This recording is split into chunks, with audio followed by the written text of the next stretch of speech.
नमस्कार। आज हम बात कर रहे हैं आत्म अनुशासन की, मतलब सेल्फ डिसिप्लिन। हाँ, बिल्कुल। हमारे पास कुछ दिलचस्प स्रोत हैं और हम कोशिश करेंगे कि इनमें से जो खास बातें हैं वो निकल कर आए। समझने की कोशिश करेंगे कि ये अनुशासन आखिर है क्या, प्रेरणा से कैसे अलग है और इसे कैसे बनाया जा सकता है ना? हाँ, और ये धारणा कि अनुशासन एक बंधन है। हाँ बिल्कुल, कई लोग यही सोचते हैं। जैसे अजय की कहानी, जो टालमटोल करता था, फिर उसने बदलने का फैसला किया। सही। पर जैसा कि स्रोत बताते हैं, ये असल में आजादी की कुंजी है। आजादी कैसे? अपनी इच्छाओं के गुलाम होने की बजाय उनका स्वामी बनने की आजादी। हाँ। अजय ने प्रेरणा का इंतजार नहीं किया। उसने बस रोज सुबह 10 मिनट लिखने का नियम बनाया। अच्छा। बस 10 मिनट। हाँ। चाहे मन हो या ना हो। हाँ। और वहीं से बदलाव शुरू हुआ। अनुशासन वो एक पुल जैसा है। पुल? हाँ, जो आपको आज से आपके कल तक ले जाता है, जहां आप होना चाहते हैं। ये पुल वाली बात अच्छी है। तो मतलब ये कोई टैलेंट नहीं, बल्कि आदत और सिस्टम का खेल है। बिल्कुल। ज्यादातर लोग प्रेरणा के पीछे भागते हैं। हाँ, लगता है कि जब मूड होगा तब करेंगे। तो ये अनुशासन प्रेरणा से अलग कैसे हुआ रोज की जिंदगी में? ये समझना बहुत जरूरी है। देखिए, प्रेरणा तो एक लहर जैसी है, आती है चली जाती है। पर अनुशासन वो चट्टान है, एक कमिटमेंट।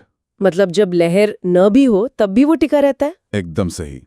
एक स्रोत में ये भी था कि जो लोग सिर्फ अनुशासन से काम करते हैं, वो उन लोगों से औसतन 30% ज्यादा सफल होते हैं जो सिर्फ प्रेरणा के भरोसे रहते हैं। अरे वाह, 30%! ये तो काफी बड़ा अंतर है। हाँ, भले ही उनमें शुरुआती जोश कम हो। अच्छा, तो मतलब सफलता के लिए रोज की छोटी छोटी आदतें ज्यादा जरूरी हैं? बिल्कुल। जैसे वो लोग जो रोज जिम जाते हैं या देर तक पढ़ते हैं, जरूरी नहीं कि रोज मोटिवेटेड फील करें। ये ले जाता है। प्रेरणा चिंगारी दे सकती है, पर आग जलती रहे, इसके लिए अनुशासन का ईंधन चाहिए। सही कहा। और ये ईंधन आता कहाँ से? मतलब कैसे बनाए रखें इसे? इसके लिए जरूरी है एक मजबूत क्यों? मतलब रीजन वाई। हाँ, आपका मकसद। स्रोत इस क्यों की ताकत पर बहुत जोर देते हैं। ये सतही नहीं होना चाहिए, जैसे दूसरों को दिखाना, बल्कि गहरा होना चाहिए। कोई सपना, कोई दर्द जिससे आप निकलना चाहते हैं, कोई गहरी इच्छा। लेकिन अपना असली क्यों ढूंढना, ये थोड़ा मुश्किल नहीं है? कभी कभी लगता है हमारा क्यों बहुत बड़ा है, शायद डरावना भी। अच्छा सवाल है। स्रोत कहते हैं कि खुद के प्रति ईमानदार होना जरूरी है। क्यों इतना बड़ा ना हो कि आप डर जाएं, पर इतना मजबूत जरूर हो कि मुश्किल में आपको थामे रखे। एक लेखक ने कहा है ना, जिसके पास एक मजबूत क्यों है, वो लगभग हर कैसे को सह सकता है। बात तो सही है। और ये कैसे अक्सर हमारे आत्मनियंत्रण से जुड़ा होता है ना? Self control. बिल्कुल। अपनी इच्छाओं पर काबू पाना। स्रोत कहते हैं ये एक मांसपेशी जैसा है, पर इसे मजबूत कैसे करें? रोज की भागदौड़ में तो ये मुश्किल लगता है। हाँ, ये सच है कि हमारा दिमाग, खासकर वो हिस्सा जो सोच समझकर फैसला लेता है, प्रीफ्रंटल कॉर्टेक्स, वो थक जाता है। अच्छा, जैसे मांसपेशी थकती है। हाँ बिल्कुल।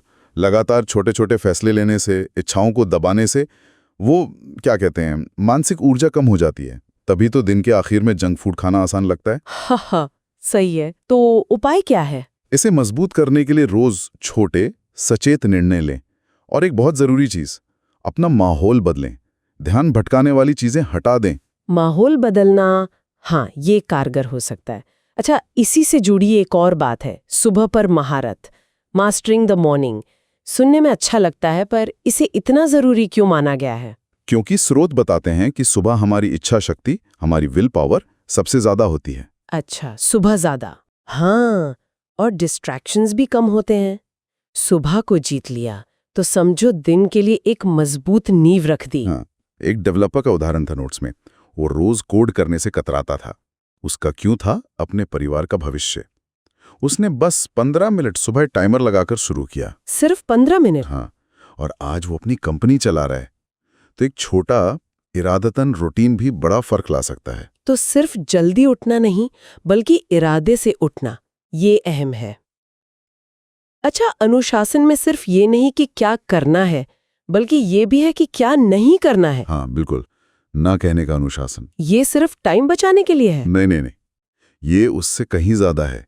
ये अपनी ऊर्जा और अपनी प्राथमिकताओं की रक्षा करना है। ऊर्जा की रक्षा? हाँ, हर बार जब आप किसी ऐसी चीज को हाँ कहते हैं जो आपके लक्ष्य के लिए जरूरी नहीं, तो आप अपनी सीमित ऊर्जा खर्च कर रहे हैं। तो न कहना अशिष्टता नहीं बल्कि क्लैरिटी है, अपने लिए भी और दूसरों के लिए भी। ये बात तो बहुत जरूरी है, खासकर आज की दुनिया में।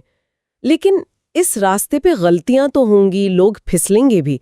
क्या परफेक्शन जरूरी है? बिल्कुल नहीं। स्रोत कहते हैं कि यहीं पर लचीलापन यानी रेजिलियंस काम आता है। अनुशासन में परफेक्शन नहीं, लगातार कोशिश करना जरूरी है। मतलब गिरना सामान्य है? हाँ, गिरना सामान्य है। अहम यह है कि गिरने के बाद आप वापस उठें और फिर से शुरू करें। हर वापसी आपको मजबूत बनाती है। ये एक स्किल है जो सीखी जा सकती है। तो ये एक सफर है, कोई मंजिल नहीं। इसे जिंदगी भर कैसे बनाए रखें फिर? कुछ चीजें हैं जो मदद करती हैं। एक तो स्पष्ट उद्देश्य, आपका क्यों। दूसरा, खुद पर थोड़ी नरमी रखना जब गलती हो जाए, मतलब सेल्फ कंपैशन। फिर मददगार आदतें और सिस्टम बनाना, और धीरे धीरे इसे अपनी पहचान का हिस्सा बना लेना। ये एक मैराथन है, स्प्रिंट नहीं। लंबी दौड़ पर नजर रखनी होगी। बहुत खूब। तो अगर हम संक्षेप में कहें, अनुशासन असल में अपने जीवन को कंट्रोल करना नहीं बल्कि उसकी बागडोर संभालना है। सही। ये प्रेरणा से ज्यादा भरोसेमंद है। एक मजबूत क्यों इसे ताकत देता है, आत्मनियंत्रण और लचीलापन इसे मजबूत करते हैं। और सुबह को साधना, ना कहना, ये सब रणनीतियां हैं। हाँ, इसे बनाए रखने में मदद करती हैं। ये एक आदत है, एक पहचान बनने की प्रक्रिया। एकदम सही कहा। अनुशासन शायद ग्लैमरस ना लगे, पर बड़ी उपलब्धियों की शांत नींव यही है। असली सवाल ये नहीं कि क्या कोई अनुशासित बन सकता है, बल्कि ये है कि क्या उसने अपना क्यों ढूंढ लिया है, और क्या वो गिरने के बाद धूल झाड़कर फिर से पहला कदम उठाने को तैयार है। आज वो कौन सा एक छोटा इरादतन कदम उठाया जा सकता है जो इस नींव को बनाना शुरू करे।